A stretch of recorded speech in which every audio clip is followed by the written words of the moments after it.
Very good evening. Welcome to the James Whale Radio Show on Talk Radio. And if you're watching us on TV, this is James Whale's Break the News, where we put together a panel of reprobates to discuss some of the news stories of the week. Let me introduce you, first of all, to Mr. Andre Walker, who is, of course, no stranger to this programme, a journalist, loosely. Mr. Brendan O'Neill from Spiked Online, and that is a little bit of a problem, but you'll probably see that a little later. Right down here, Matthew Patten, who's an MEP for the Brexit Party. Not going to be in a job very long, I don't think. And, of course, my very good friend, Mr. Mark Dolan, comedian extraordinaire and the presenter of Fake News, right here on this channel, on this station. Thank you. Whichever station.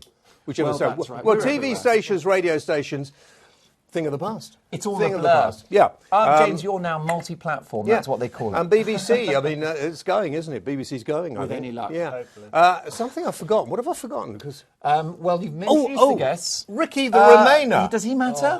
Ricky the Remainer, Extinction Rebellion supporter, and anything we talk about, he takes an opposite view. Ricky. Yes. Well, it's quite a hard job to do, actually, as soon as you keep flip-flopping on which side you are on Brexit. No, I haven't. What are you doing tonight, James? Are you Remainer or are you Brexiteer? I can't quite remember. I think if you're going to do the jokes, you are going to come off worse, OK? I'm just telling you that now. I'm all right for now. I happen to be a Remainer. I voted to remain. After 2 years, I saw the error of my ways and long discussions with a near neighbour of mine. It was literally 2 months Mr. ago. Nigel Farage. And after the elections of the European, what I now call the European Empire, I decided to change. You've listened to Andre. No, that's not you. That's what Guy Verhofstadt said. Guy Verhofstadt described it as the European Empire. It's more like Star Wars with every passing day. All empires come to an end, and we want to be out before it comes to an end. Ricky the Remainer is here to take your tweets, your texts, your... listen, what doesn't he tell you? He doesn't do much. Ricky. You can tweet us, of course, on Twitter, message us on Facebook, YouTube and Periscope as well. And tonight we're going to be talking a lot about Extinction Rebellion, and I'd like to hear why. If you agree with them or if you don't agree with them, tell me why, not just whether you do or don't. OK, now here's the thing about Extinction Rebellion. Apparently they're going to glue themselves to this building next week. But... people are not that bothered. It's quite entertaining. People would rather talk about the wag's dilemma. I personally wouldn't, because I think the people with this continual sort of ridiculousness of Extinction Rebellion actually are doing young people, children, a great disservice in this country. Let's kick it off with Andre Walker. And your thoughts, sir? Well, I saw a group of children walking around the streets saying, "You will die of old age, I will die of climate change." I think it is grotesque the way that we have brought up a group of children to be traumatised in this way, to believe that they are shortly about to die as a result of some climate catastrophe. But by the way, you know what? I walked through Trafalgar Square, and let me tell you, Extinction Rebellion were kicking up a stink. It's not what they were saying. They'd rescheduled their annual bath. It's time to put the stink bombs back where they deserve. Okay, these are, James, these are sad individuals. They're wrong individuals. They're people who are the enemy of progress. And let me give you a really sad fact. Or actually a shocking fact. You know, we've lifted 1 billion people out of poverty since 1990 as a result of a modern industrial revolution. Greta Thunberg, rich kid on a £4 million yacht, turns up and says, we need to stop economic progress. Easy for you to say if you're rich, rather harder to say if you're a subsistence farmer in Nigeria. Let me just get this right. So you're not a fan? I'm not kidding. All right. Apparently, I don't know if this is true. Apparently today, some information's come out. Today they blockaded the BBC. I can't fault them for that. The BBC were on the barriers. They've been asking, a lot of BBC support for them. James, can I say this? What amazes me about this, blockading the BBC, as if anybody in the BBC disagreed with them. Well, no, exactly. But do you know that their earnings are something like 40,000 a day in donations from the public? They are getting £40,000 a day. Did you see where they hid the diesel generator? What Under sad a couple individuals. Of pallets, yeah. I mean, what a joke. Yeah, but the interesting thing is they're still asking the public to send them food parcels. Brendan, what do you think about this? I think they're absolutely nuts. I mean, we have to stop beating around the bush with these people. They are deranged. And I've seen them on the street and it is like an end-of-world cult. I've seen them forming circles. I've seen them swaying back and forth as they preach about end times. They were, chanting, "What are you going to do when the world gets hot? What?" At bemused commuters who are thinking, "Who the hell are these lunatics?" And they hand out these leaflets saying the truth, and the truth, of course, is that there will be a future of plagues and pestilence and fire and hunger. I mean, it is fire and brimstone stuff. I was brought up Catholic, and they make Catholics. I've survived. They make Catholics look like rank amateurs. I mean, these are really deranged people. But I've seen them in Trafalgar Square howling. I mean, actually howling with pain at the horrible future that mankind is creating for itself. I had verbal intercourse with one, actually, coming in, and because there were a few of them hanging around, more policemen than demonstrators. And that's the interesting thing. There aren't that many of them, but they are becoming a nuisance. And I did sort of get into conversation and sort of probably being a little too sarcastic. He said, "I'm a doctor." I said, "Well, you should be ashamed of yourself. You should be working." But never mind. Matthew, what do you think about this? I think two things, really. One of which is... Well, you're a politician. No. So I think one thing on one side and one thing on the other. You're absolutely right. Why didn't you write 2 articles? So, like Boris. No. What I think is this, I think that the environment is absolutely a really big issue. No one would disagree with that. It really does matter, and there are lots of serious issues around it. And I absolutely... Let me stop you. Hang on. No. Go on. I'm in charge. Yeah. When you say the environment matters, in what way do you think it matters? I think there are personally really serious issues in terms of direction of travel, in terms of kind of what's happening. Directional travel? Yeah, in terms of kind of temperature and carbon and all those sorts of things. We need to do something about it. Business knows we've got to do something about it. We are seriously doing something about it. Government is serious about something to do about it. So everybody I disagree, actually, because you don't think so? I don't agree, because I think if the government, if anybody actually took it seriously, right, there'd be no cars on the road. There would be no aeroplanes in the sky. No, I'm not having that, James, can I say this? Not having that. The internal combustion engine, our reliance on fossil fuels, are doomed. It's all going to end as a result of technological advancement. Exactly. These people oppose technological advancement. They want to go back to the Stone Age. Hang on. Here comes the sun. Excuse me. Matthew's turn. I'll come to you in a moment. Matthew, carry on. So I think your point is right. When we're in Europe, at the EU and at the Parliament and things like that, the fleets of limousines that drive us around are all electrically powered. I just want to make that clear. So it's a serious issue. I also actually think, for what it's worth, that people absolutely have the right to protest and stand up to what they say. What I think about the Extinction Rebellion is the combination of the hugely exaggerated, terrifying billions of our children are going to die in the next 5 to 10 years is outrageous. I agree. And the second thing I think is they should not be blocking the streets. Mark, your thoughts on this? Well, Brendan mentioned sort of plague, pestilence, fire and hunger. I think we could do with some of that. Have you seen the obesity rates? Yeah. I mean, I think we could do with three months of plague, pestilence, fire and hunger just to get, back to our target weight. Well, if we get to it, we might talk about this banning food on public transport. The only reason I'm this thin is because I've been preparing for a no-deal Brexit for 6 months. It's called the no-deal Brexit diet. Works a treat.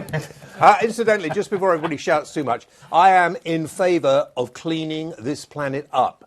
Plastic needs to be done away with unless it is biodegradable. And we need to clean this country up. When you come back from the continent, the litter, the mess, the filth, it needs to be cleaned up. And I agree with that. Ricky. Well, just on Andre talking... No, Ricky, come on, get into it. Don't give me all that. Well, just to be... Come on. Say it, Ricky. Thank you, guys. Andre talking about our reluctance about using fossil fuels and that it's going to be the end of the world. James Dyson today has announced that he's going to give up on his electric vehicle venture. Now, why on earth would that be? Because surely we all know that the direction which travel is going to be either solar panels... There's only one thing I would say about that. It just occurred to me. I don't care if he does, that's fine. As long as the makers of the Henry vacuum cleaner don't give up. That's all I would say. And what are you doing with that, Henry? Well, I love it. Do you know, I've got a robot vacuum cleaner. He comes on at 3 o'clock every day. Do you know? And just goes so have I. It's amazing. So have I. Amazing. All you do is you press a button and it does the cleaning for you. James, you're old school. Mine is programmed at 3 o'clock every day. He hoovers the whole house and then puts himself back on charge. Well, we must talk about this later, but I don't think we can do it on the air. Don't forget, get in touch with us here on Talk Radio. Ricky's got some feedback, hopefully. We'll start off with What Karen. sort of vacuum cleaner have you got? I actually do have a Dyson. And it works very well. It works wonderfully well. However, I don't know why he gave up on his cars. That's the future. That is the future. Elon Musk knows what he's doing. He's taken a hit over 10 years, but that is going to be the future. Comments on YouTube, there are lots. The director's shouting in my ear. OK, well, we'll start off with Karen Holland on Twitter. She said, this is in relation to do you support Extinction Rebellion? She says, no, in London at present, you can smell them before you see them. Also, they're forever playing loud music. Don't know what's that got to do with anything. And I can't see any solar panels on their windmills or their speakers. That's because billionaires have given up on these projects. Because apparently some of the quality of the dancing is way below par. And the drumming. Really, and the drumming. Really a lot of GCSE drama projects going on out there. Mark Darcy, he says on Twitter, a bunch of jobless hippies that don't practice what they preach. I agree. Change is needed worldwide. However, don't go as far as taking days off to demonstrate up and down the streets using plastic bottles. In the interest of balance, just find somebody who supports them, can you? Wait, at the moment it's a little bit difficult. However, you can have something from me. I don't know how the right wing, and Andre, just for the sake of the argument, I'm going to include you in this. When has the right wing ever cared about the mental health of young people? Literally never. Never ever. Most of the time people say it's not real, or there's so many people that have got issues with their mental health. Suddenly, Greta Thunberg comes along and everyone's suddenly worried that she's spreading worry and all these kids are going to die tomorrow. Suddenly the right wing are terrified about mental health. When have they ever cared before? Enough. Or you will be put across Andre's knee and given come on. Here we go. Again. Brendan's got something to say about this. Brendan. Greta Thunberg. I think she's been exploited. I think she's been used and abused. I think she's been pumped full of the politics of fear. And we saw this with her meltdown at the United Nations Climate Summit, where she was weeping. And she thinks the planet is on fire, which isn't true. She thinks her life is going to end soon, which isn't true. She thinks there's no future for young people, which isn't true. So someone, and I'm saying the education establishment, the political establishment, the green movement, has filled her with fake news and apocalyptic fears. Now, that is a really bad thing to do to any child, not least a child who, as we know from her mother's own writings, suffers from various different mental ailments. I think she's been treated incredibly badly by the Green Movement, and they're using her as a moral shield to deflect any criticism from their own crazy... Hang on, guys. Just a minute. Just a minute. I want to talk to our viewers and listeners. Just a minute. Right. If you have any thoughts on that, I'd like to hear them. Get in touch. Tweet us. Text us. You've got our Facebook page, and you can get in touch in all kinds of ways. And we might actually talk about this on the phone, on the radio, in the next hour of the show. Matthew. What I want to say is, I take your point about her, but how do you play that back then to the 15, 16, 17-year-olds in this country at school and all those kind of people who, independent of her, have their own views and their own principles and their own points of view? Would you say they shouldn't speak up for those? Would you say that they don't think that's right? But I don't think those are independent views. I think they've been pumped into them by teachers, geography teachers in particular, by an educational establishment which doesn't teach children. So I've got an 18-year-old who's quite capable of thinking for herself, and I would encourage her to do that. I love the fact that the guy... She shouldn't lead a cause. I love the fact that the guy from Nigel Farage's party is supporting Extinction. I mean, I think... But the thing is... I'm not supporting I'm encouraging our children to think for themselves. Yes, but this is what I'm saying. They're not thinking for themselves. And what they're doing... Their brains aren't right because of the diesel fumes. They actually... They shouldn't be listened to. Do you know what? I'd sympathise with Matthew in one sense, which is that I think actually... The problems of the world, it's the fault of James, myself and Matthew, actually. And Ricky's got a big problem. I take responsibility. And I'll tell you for why, because we've had the best of human history, right? We've bought all the houses. We have polluted... I definitely haven't. Right, we have polluted the oceans. We've heated the planet. We've eaten all the fish. We've eaten all the fish. So basically, our generation have basically ruined everything, and Ricky's got to pick up the pieces. You and I, for the nation, can we just apologise profusely? Really good point. We are very, very sorry for what people of an older age group, not like Matthew, but like you and I, have actually done. James will be donating 50% of his salary this month to So in other words, who'd be a young person? Do you know what I mean? They've not exactly inherited gold, but the greatest influence on their children are their parents, aren't they? Can I just point out? Because there's so much... All right. Now, hold on. You're all talking over each other. Wait 1 minute. The other interesting thing about this is that the vast majority of young people at school haven't really taken part in all these demonstrations. A lot of them have nicked off school because it's a good idea and done other things. I think we do have to point out there's so much self-pity among the young generation. They don't know they're born. Let's be honest about this. I mean, my parents' generation, who came to the UK in 1970, they had an outside toilet. Young people don't know what an outside toilet is. They struggled really hard. There were slums in the 60s and 70s. No, hold on. There were slums in the 60s and 70s. There aren't slums today. There was extreme poverty back then in the baby boomer generation. And we blame the baby boomers for everything, but they lived in poverty. When I was a youngster in London, there were bomb sites. Okay, and I'm not nearly as old as Mark, but there were bomb sites. And to be right, we have now got onto a situation where how do people live without a mobile phone? Well, we had phone boxes at the end of the street. We didn't even have phones in the house quite often.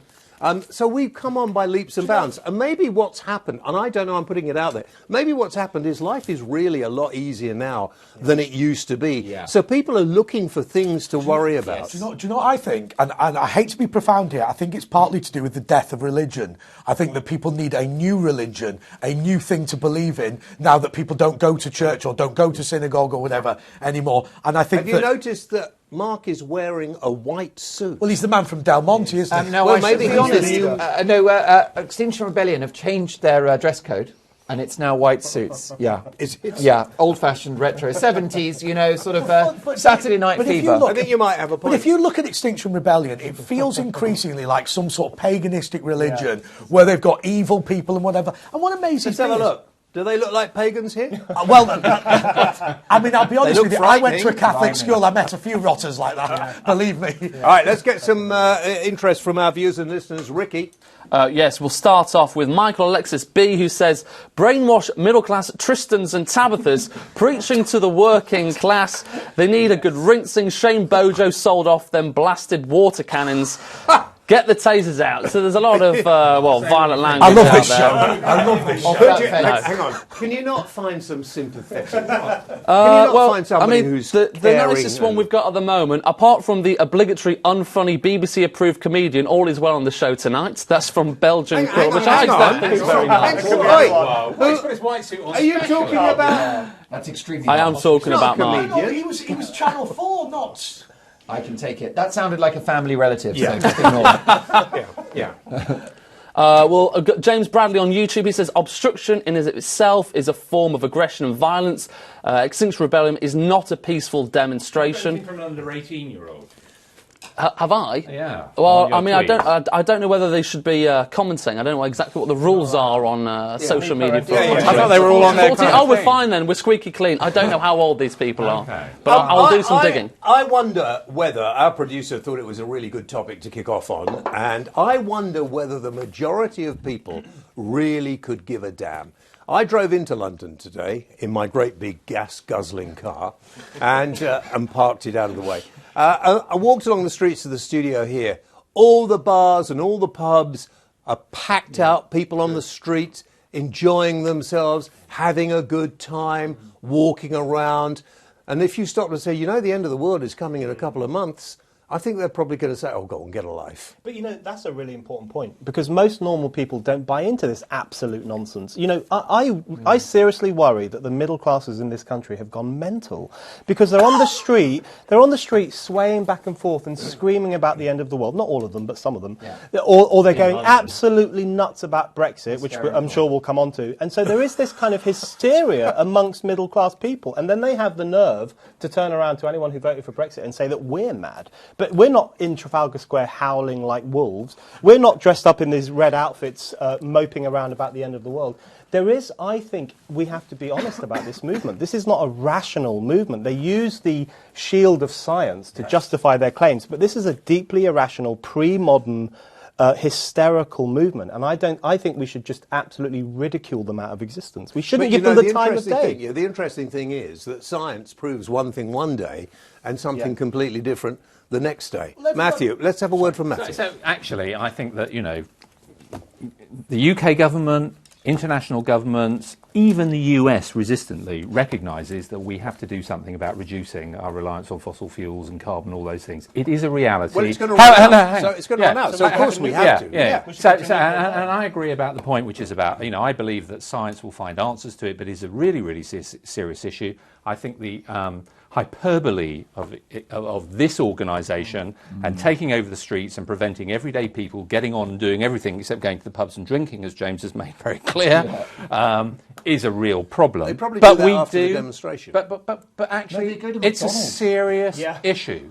And I disagree with you about kind of middle classes and kids and stuff like that. I actually really welcome independent thought. I think it's a good idea. What I mind is really not. What I mind. Well, okay, that's a bit like saying anything is an independent thought. Everybody's influenced by something. What I mind about is the fact that the demonstrations are using terrifying tactics to scare the living daylights out of children in terms of their prospects going forward. And I mind the fact that everyday duty is... While they're talking about it, but in the meantime, we have to take a break. See you in 3. We're going to carry on.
Right, welcome back on Talk Radio, the James Whale Show, and if you're watching on YouTube or Twitter or anywhere else for that matter, this is the TV show called James Whale Breaks the News, simultaneously broadcast on Talk Radio as well. So, the panel today, an interesting panel of I'm not sure why they're all male and sort of strangely middle class, but anyway, I'm self-defined as a woman.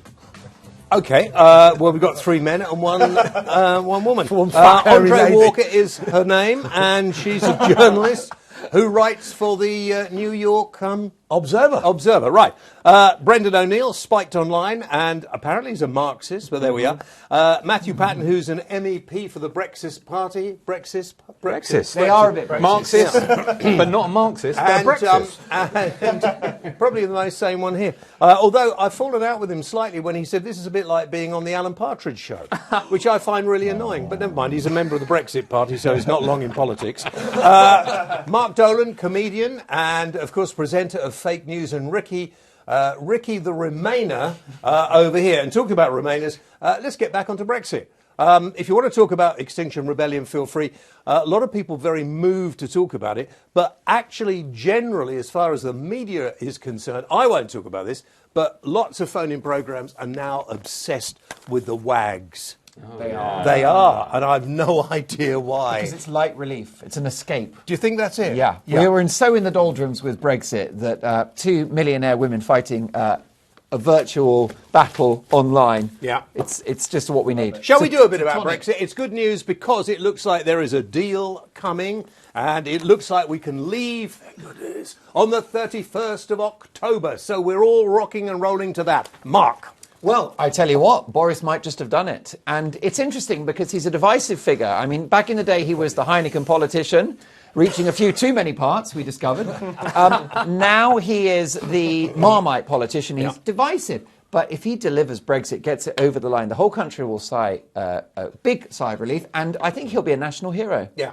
And I will have a word with Nigel to make sure the Brexit Party don't interfere. Yeah, I know. Because I think that would be a very good idea. Matthew? Yeah, good luck with that then. Because, the question is, who knows what's going to happen next? It feels like every day it changes. 2 days ago, it was all off. I was in Europe, in the Parliament. Barnier and Juncker were there saying, no way. Today, it's all back on again. I don't think so. Let's see what Boris comes back with. If it's Theresa May's deal again, actually, you know what? I don't think that's going to be good enough. Yeah. It's still got the fishing. Do you want a deal? Do we want a deal? We'd love a deal, but the deal has to be we're leaving. We have to be leaving where we have control of our laws and all those sorts of things. The problem with the Theresa May deal, even with a fudge around... Yeah, well, exactly. Even with a deal around the Irish backstop, which is, I think, where the focus is at the moment, it still leaves us subject to paying a load of money, 39 billion. It still leaves the customs union. It still leaves the European Court of Justice looking after us, and it still leaves our waters. So, all those can be sorted out. What do you mean all those can be sorted out? Listen, all we need to do is get a withdrawal deal, and then those can come along, surely. Yeah. Really? Yeah. The political declaration, as it's called, because I know you know all about this, James, which sets the tone. I do, actually. No, I know you do. Means that all that stuff is still to play for. Exactly. And if we don't get that bit right, then it won't be to play for. We'll still be under control. So I really hope that Boris does do the right thing. I really hope he does get us out properly. My concern is that he may not. So let's see what comes back. But we'll know in the next few days. Delay? Do I want another note? No, what I want to leave is I want to leave on the 31st of October. Boris said, do or die, we'll be out, no deal. He may not be able to because of the law, the Surrender Act, the Ben Act, he may not be able to. Okay, but and that won't be his fault. Theresa May Can you stop using that? We're not talking about past we'll technology. Be out. No. What I'm talking about is conservative politicians and prime ministers who say one thing but end up doing something else. Theresa May said 29th of March, didn't happen. Boris said 31st of October, do or die. If he doesn't do that, and he hasn't got a deal, which is the right deal, he's got a problem, hasn't he? This current deal is looking very suspiciously like Theresa May's deal. It's you exactly the same thing. No. But until we know, Jacob Rees-Mogg said this is utterly cretinous, and Boris Johnson said this has never been tried before, and it'd be very, very hard to try and get a free trade agreement. He called it, didn't he? Sorry? He called Theresa May would be vassalage to the European Union. So look, she tried it 3 times and didn't get through Parliament. So how's Boris going to do it? I overrule you, and also Matthew. It needs to be a well-crafted fudge. We need lipstick on that ugly pig of a deal. And the reason why is because we've got to get out. James and I are of the same church, which is Remainers who have accepted the result and now want to deliver Brexit. But we must get out. And the only way... We've had the absolutism. We've had the Remainers who want a referendum. We've got the extreme Brexiteers who are looking for perfection that will never materialise. We've got to go somewhere down the middle, baby. Brendan. There's a difference between... But there's a difference between Remainers... But there's a difference between Remainers and Brexiteers, which is that Brexiteers won the referendum, and we live in a majoritarian democracy, and we were told that the thing that we voted for would be enacted. Now, let's look at the broader picture. I cannot remember any time in my lifetime when the political establishment has fought so hard to prevent a democratic act from coming through.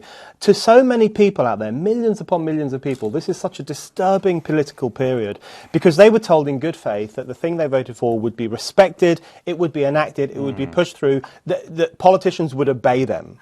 And now politicians, the majority of politicians, are backtracking on that. They're trying to revoke what we voted for. They're trying to keep us in the EU. They're trying to enforce a second referendum.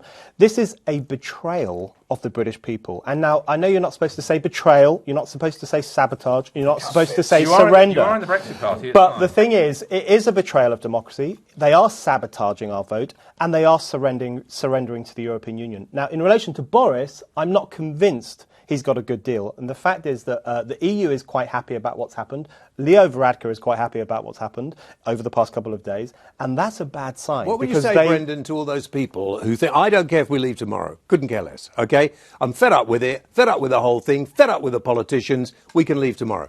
But what would you say to those people who say, well, listen, if we leave without a deal, there are going to be people dead on the street. There are going to be people starving to death. There are going to be people who have just one moment. It's an exaggeration, and it's such an animalistic form of politics because what the Remainer establishment is now doing, they're trying to use fear to cajole people into changing their minds, and it's treating people like idiots. It's treating people like infants, where you're whipping up fear to make them so emotionally unstable that they think, okay. In a word, I love these Marxists. Sorry. No, this is important. In a word, Nissan. Pray silence for His Holiness, Mr. Dolan. I'm dressed as the Pope. I'm just dressed as the Pope. I'll forgive all of you later. Here's what we've got to do. Nissan announced this week that their business model in Europe is not sustainable in a no-deal Brexit. That's not Project Fear. That's a company saying, if we crash out, we're leaving. Since when should the British voters kowtow to capitalists? Because this is why, in fact, you mentioned Marxists. The hilarious irony in all of this is that in the 70s and 80s, the people who were most vociferously opposed to the European Union, this is a little history lesson for our friend Ricky. I don't need to be patronised like that, but thank you very much. It's quite easy. They were left-wingers. They were people like Tony Benn, Barbara Castle, Peter Shaw. There was a vicious civil war going on in Northern Ireland as well, wasn't there? Of course there was. So what's your solution to that? If there's a hard border on Northern Ireland, and we have no, there's no hard border. There's no hard border. What I'm saying to you is that the left used to believe in democracy. In fact, the left was entirely about democracy. It was about bringing working voices into politics. That's why the left was founded. What we have now is a Corbynista left, which has utterly turned its back on the working classes, a majority of whom voted Leave, by the way, and it's arguing for the reneging on those people's votes and the silencing of their voices. Corbyn, literally the only interesting thing about Jeremy Corbyn over the past 30 years is that he was Eurosceptic and he was a principled Eurosceptic. He was basically Tony Benn's bag carrier and he followed in that tradition. He has betrayed all of that simply to hold the Labour Party together. So I really dislike this idea that it's right-wing to be Eurosceptic and it's left-wing to be pro-Remain, because that's a perversion of the historical record. You made a good point. Interesting point, Brendan. I'd like to know what people feel. Get in touch, tweet us. Miss Walker. Look, I think it's disgusting, these scare stories, and we hear Hilary Benn all the time talking about the risks of queues at Dover. That's why I call it the Ben Dover Act rather than the Surrender Act. But look, you know something, James? Do you know something, James? Funny. Do you know something? Do you know something? You know something, James? When you say you're fed up, here's my genuine concern, because actually it is something that people say all the time. Our political institutions are being destroyed by this Remainer elite trying to keep us in the European Union against the will of the people. As we stand today, it's something like, 62% of Leave voters wouldn't trust their MP to do anything at all. Forget leaving the EU or remaining. We have a chance, and it's only a slim chance at this stage, of our establishment, our elites, our bodies of power, our institutions, crawling out of this alive. If we do what Keir Starmer wants and we remain in the European Union for year after year, support for politics dies, support for Parliament dies, respect of institutions dies, respect to the monarchy dies, protests on the streets. It is a nightmare. And I used to work at the European Parliament. I can tell you a fact There is nothing within this institution that is so good that it's worth ripping this country to pieces over. Andre, thank you. Ricky? We'll start off with Bobby Rawson on Facebook. He says, I totally agree with Brendan. These numpties are nothing more than a bunch of different cults coming together to annoy the rest of us. Don't give them any more airtime. William Marder You meant cult, didn't you? I did say cult. You did say that.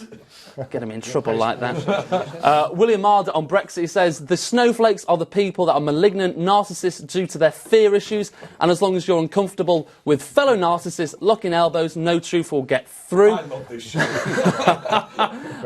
Yeah, we've got a lot of very short messages as well. So just come back to me in a moment as I go through them. Okay. Mark, what do you hope for? I mean, do you want an extension to the Brexit deadline? Well, look, I mean, I'm personally invested in this. My lovely wife, Maria, is German, and Brexit looks like it's happening, which means she'll have to go. So I've got to worry about those arrangements. Is that good or bad? I wasn't sure which you... I said it with a half a smile. Look, I think the problem you've got, I'm optimistic about a deal, but here's the thing. You don't really leave the EU, and the reason why, it's not as simple as a withdrawal. And I'll give you a metaphor. What we're trying to do at the moment is like a divorce, but you're still saying to your ex-wife, I'd like access to the bedroom. Good luck with that. Oh, I see what you mean. Yeah, no, it's like, absolutely, I want out, but every couple of weeks, if I could just ring the doorbell. Also, to extend it, bear in mind, we import twice as much as we export. She's a nymphomaniac and we're not that bothered. that is the extension of the analogy. Matthew, you better come in here. I'm not going anywhere in those two comments. You've both got problems, haven't you? Clearly. Well, no, what I want by it is very simple. Everybody talks about this with metaphors. Yeah, they do. Let's just talk about it as it is. Yeah. We don't want to be... Look, I was a Remainer. I changed my mind when I realised what was going on. And I've known Nigel for years. Yeah. Now, it seems to me that the European Union is no longer a union. As I said, it's become an empire. Yeah. And all empires crumble at the end. And we're beginning to see the end of the European empire. So better for us to be out and to start again, surely. Well, so I've been an MEP for 3 months. I've never done anything like this before. What made you do it? You smell of garlic, by the way. Well, I spent the last 4 days in Brussels. He's been there much too I smell long. of Brussels sprouts. What all it's done, actually, interestingly, is hardened my determination to leave, because I agree with you. It's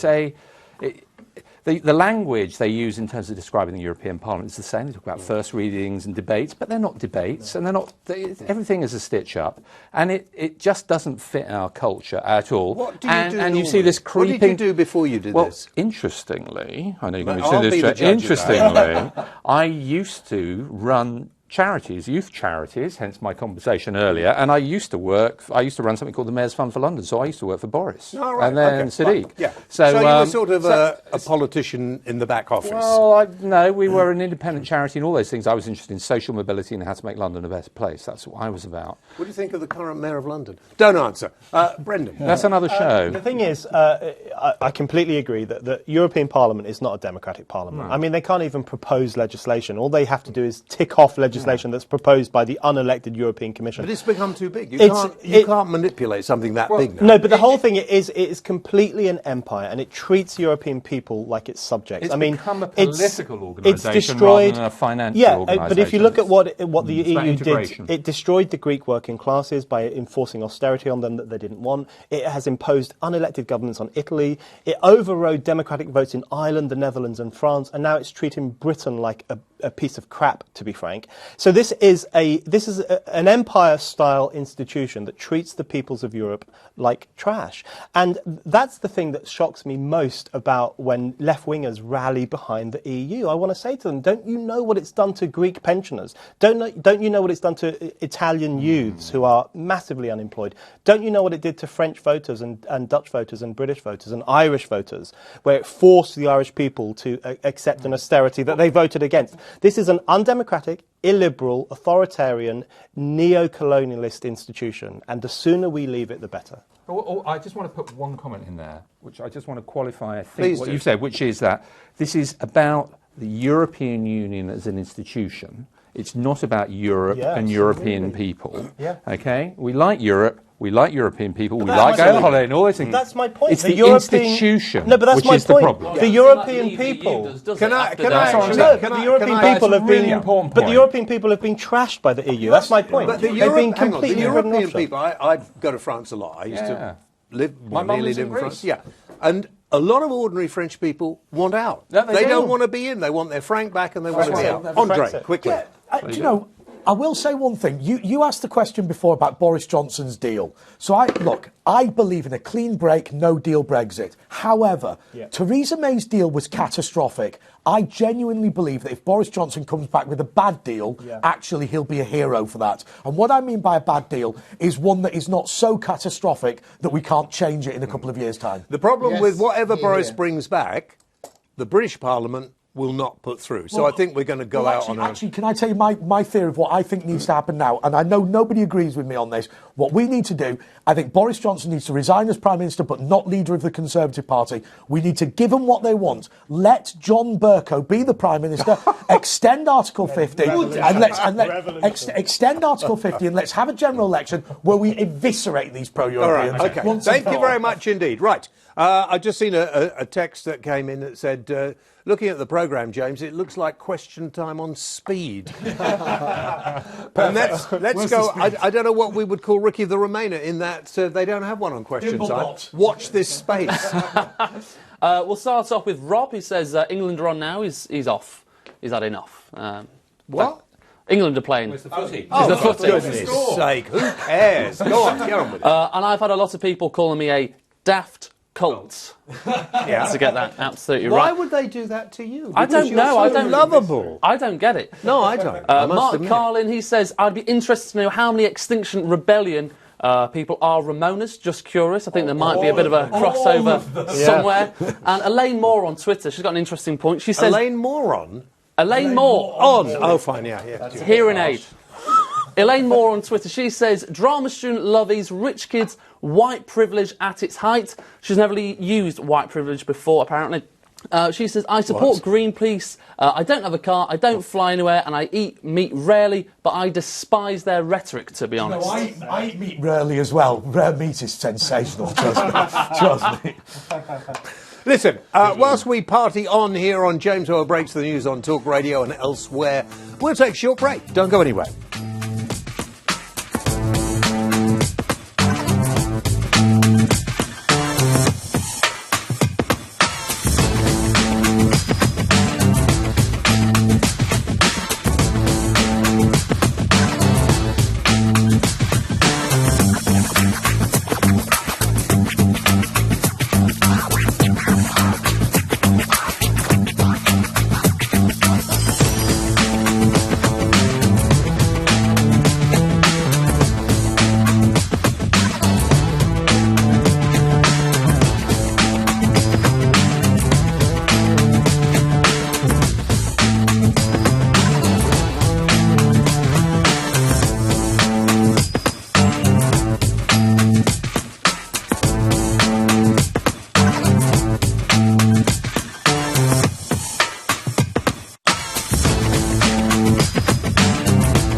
news on TV and the James Wales Show live on Talk Radio till 10 tonight. We're talking about all sorts of things in the news. It would be remiss of us if we didn't finish off the show on some of the lighter stories. Now, I don't care about Colleen Rooney or Rebecca Vardy or whatever her name is. I really don't understand why anybody is interested in what a couple of wives of famous people do. But if you want to talk about it, you just text, email, whatever, and we can. But what about this story from the medical? What's it? The medical BMA, is it? Yeah, no, the medical. Dame Sally Davis. Yeah, Dame. What's her title? Chief Medical Officer. That's it, right? Yeah. Yeah. She doesn't want anyone to eat on public transport because this would help stop kids getting fat. Now, I would like to ban eating on public transport, not because it'll help kids get thin, it won't, but I just think the way some people eat on public transport is disgusting. It smells, and if you want to eat, go and eat in a restaurant, go and eat at home. Do not eat in front of, it makes you feel sick. Have you ever been in a restaurant where someone's stuffing your mouth and food's falling out? It's the same in offices when someone puts a curry in the microwave. Yes! Stings the place out for years. We do have a big problem with obesity, though, and actually snacking is the thing. There is a whole industry around snacking. Listen, we all know that, right? I know you're a father, and so am I. No, hang on, no. Snickers. The problem is there are an enormous amount of very thick parents. Yeah. So how do you stop thick people having children? Big problem. Well, that's what the maybe answer put is. something in the snacks, like bromide. Well, Andre. Can I ask you this, right? Miss Walker. Here's the thing that I don't understand, right? Firstly, can I tell you something? I get a kebab.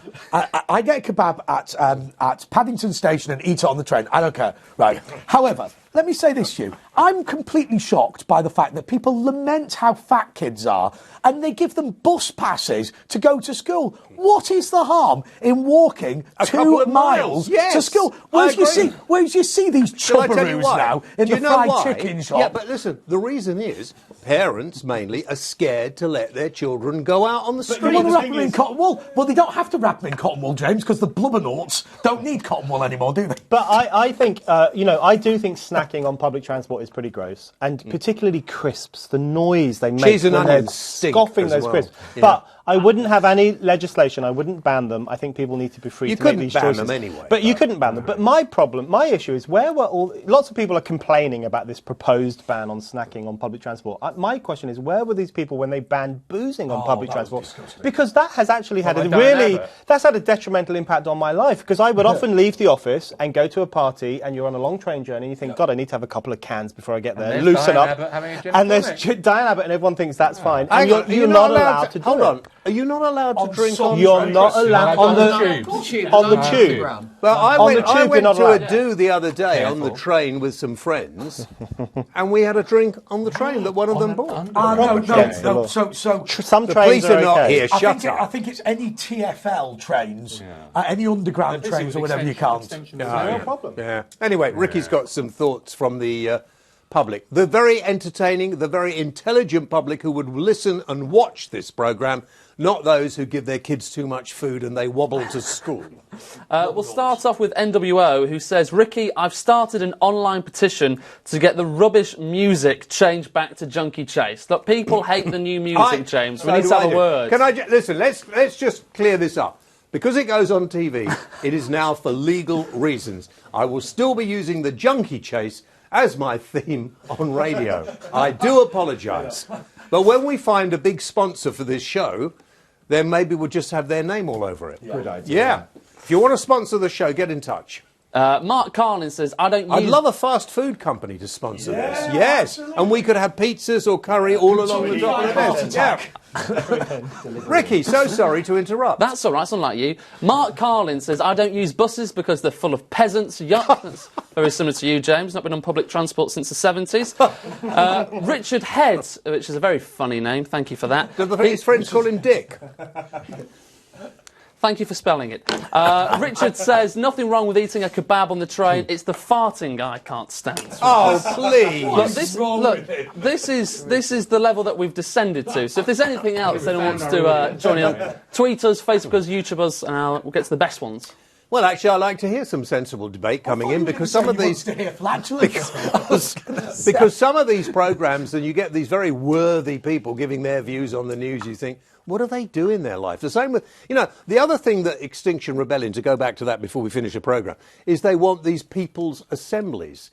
Now, if anybody's ever been annoyed by their local or parish councils, you'll know how ineffectual and useless they can be. What do you think? Yeah, local democracy. I mean, I think we've seen that actually democracy is overrated. And I think, look at the Chinese, Communist Party. The fascist party has arrived. Sorry, Ku Klux Klan, NY. What I love about the Chinese regime is that if they decide they're going to have a high-speed rail between, Beijing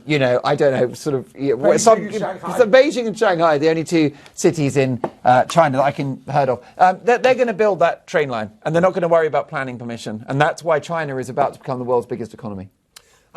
I think that's probably a very good answer to people's assemblies. What do you think, Andre?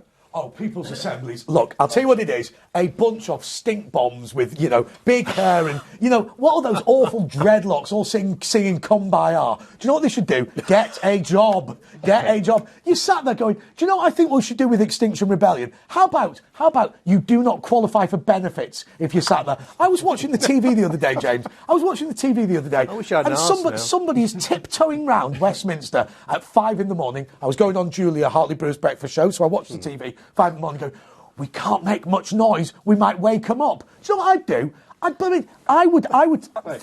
the water on them. But hold on. We had the greatest citizens' assembly in history with the Brexit vote in 2016. Now, that's a citizens' assembly. That is millions upon millions of citizens coming together to make a political decision. And they want to brush that aside. And what they really want to do with the citizens' assembly is get 37 middle-class people together who all agree on the fundamentals and push through loads of nonsense. And they're called the House of Commons, and they're kind of, they said one thing, but they're going to do something else. That's the People Assembly we need to do something about. And the House of Lords. The worst nest of Europhilia is the House of Lords. Fade them down. I'll be back on the radio after the news. Sorry, Ricky, we've run out of time. Oh, hang on, I'm out of focus. I've got to go back. The interesting, this is the technology with automatic cameras, so you have to be very careful. Back next Friday with Break the News at 7. Thank you very much indeed. Give them a nice round of applause. Woo!